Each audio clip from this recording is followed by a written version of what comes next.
এই যে আন্দোলন, এই আন্দোলন একটি সরকারি বিশ্ববিদ্যালয় থেকে শুরু হলো। এই আন্দোলন কোনোদিন শুধু একটি বিশ্ববিদ্যালয়ের আন্দোলন ছিল না। এই আন্দোলন যেদিন আমি ঢাকা বিশ্ববিদ্যালয় থেকে আমি আমার ভাই বোনেরা আমাদেরকে বাধ্য করে বের করে দেওয়া হয়, সেদিন আমরা ভাবছিলাম এই আন্দোলন মনে হয় শেষ হয়ে গিয়েছে, শেষ হয়ে যাচ্ছে। কিন্তু তারপরে আমার প্রাইভেট বিশ্ববিদ্যালয়ের ভাই বোনেরা, স্কুল কলেজ মাদ্রাসার ভাই বোনেরা যেভাবে ঐক্যবদ্ধভাবে এই 17 তারিখে প্রতিহত করেছিল, এই 15 তারিখে আবার নতুন করে নেমেছিল, এই 16 তারিখে যখন তারা ওইভাবে আবার জীবন দেওয়ার জন্য প্রস্তুত হয়েছিল, তখন এই আন্দোলন নতুন করে আবার শুরু হয়েছে। এই আন্দোলনে প্রত্যেকেরই তার জায়গা থেকে সর্বোচ্চ অবদান রয়েছে। আমাদের কোনো প্রয়োজন নেই কাউকে ছোট করার, কাউকে বড় করার, কারণ আমরা জানি না কে কার জায়গা থেকে কতটুকু সাফার করেছে, কতটুকু কষ্ট করেছে।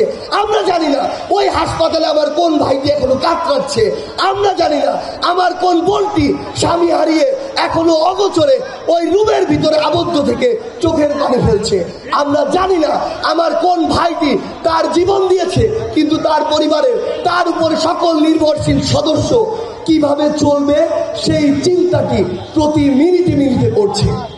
সেই জায়গা থেকে আজকে যদি আমরা আবার ওই রাজনৈতিক আদর্শকে সামনে রেখে বিভাজিত হয়ে নিজেদের মধ্যে এই কাদা ছোড়াছড়ি শুরু করি, তাহলে যেটি হবে, এই যে 24-এর ছাত্র জনতার যে অভ্যুত্থান, এই অভ্যুত্থানের সকল স্পিরিট এই ধুলায় এত সহজেই মিশে যাবে। এবং যেটি আজকে দেখো, আজকে থেকে 50 বছর পরে, 100 বছর পরে যখন বাংলাদেশের ইতিহাস লেখা হবে, তখন আমাদেরকে সেই অংশের অন্তর্ভুক্ত করা হবে যারা একটি স্বাধীনতা সৌভাগ্যক্রমে পেলেও সেটি রক্ষা করতে পারেনি।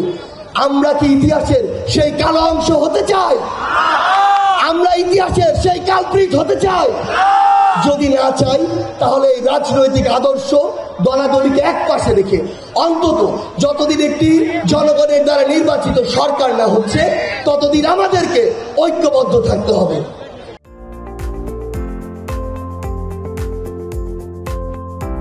আমাদের মনে রাখতে হবে, ফ্যাসিস্ট হাসিনা সহ তার কিছু দোসর হয়তো দেশ ছেড়ে পালিয়েছে, তার কিছু দোসর হয়তো জেলে রয়েছে, কিন্তু তিনি এই বিগত 16 বছরে তার যত দোসর তৈরি করেছে সেগুলো মোকাবেলা করার জন্য এখন সবচেয়ে যে গুরুত্বপূর্ণ বিষয়, সেটি হচ্ছে এই 24-এর অভ্যুত্থানে আমরা যেমন আমাদের রাজনৈতিক যে দল, রাজনৈতিক যে আদর্শ, সেগুলোকে এক পাশে রেখে কাঁধে কাঁধ মিলিয়ে ওই রাজপথে নেমেছিলাম, একইভাবে ওই ফ্যাসিস্টদের দোসরদেরকে প্রতিহত করার জন্য যতদিন না এই বাংলাদেশে একটি সুষ্ঠু নির্বাচনের মাধ্যমে জনগণের সরকার আসছে, ততদিন পর্যন্ত সকল রাজনৈতিক দলকে ঐক্যবদ্ধভাবে ফ্যাসিস্টের সকল দোসরকে প্রতিহত করতে হবে।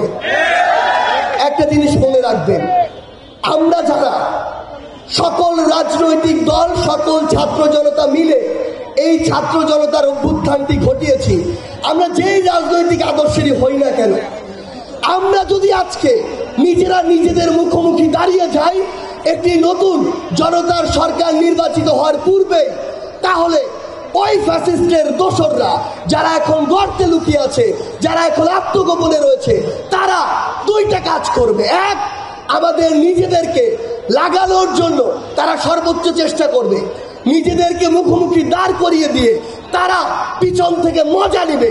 এবং তৃতীয়ত, আমরা নিজেরা যখন নিজেদের মধ্যে সংঘাতে লিপ্ত হব, এই সুযোগটি নিয়ে তারা তাদের দেশের ভিতরের, দেশের বাইরের যত দোসর রয়েছে সকলকে নিয়ে আমাদের উপরে পাল্টা আরেকটি হামলা করবে।